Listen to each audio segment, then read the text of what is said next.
deegaan wax yar u jira tuulada kulmiye oo hoos tagta degmada Sheekh ayaa waxaa xarun caafimaad ah oo ku taala la keenay aadan cawil gulada oo 18 sano jir ah oo waraaba cunay xilli uu hurday ardaa aadan cawil ayaa dhaawiciisa intii aan la gaarsin cusbitaalka degmada Sheekh waxa lagu sii hakiyay MCH-ka kulmiye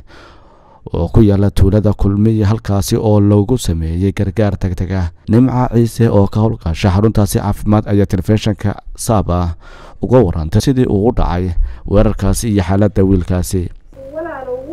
anaga wuxuu cunay inuu ilaa iyo 4 barkii meelaha waxana loo keenay anagu inuu la soo gaaray 5 meelaha wuxuu ku cunay xero arigu hortay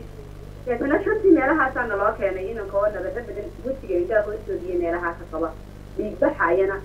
iyo sanka uu dhiig baxay markii loo keenay anagu waxaan u qabanay emergency care dhiigii baa soo jinay uu dhiig baxay faleebooyin iyo waxa aan ku xidhnay madadiin baan siinay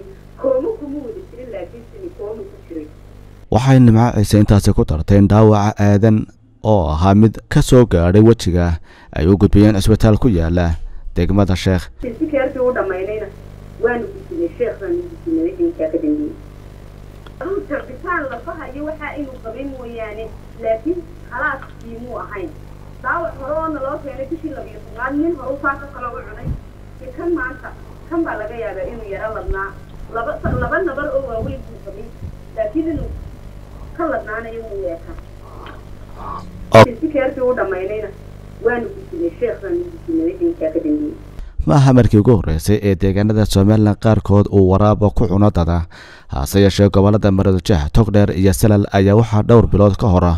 uu waraabo ku cunay dad kuwaas oo qaarkood ay u dhinteen kuwa kalena dhaawacyadooda lagu dabiibiyo isbitaalada dalka dajcadan cunaye Saab TV Hargeysa.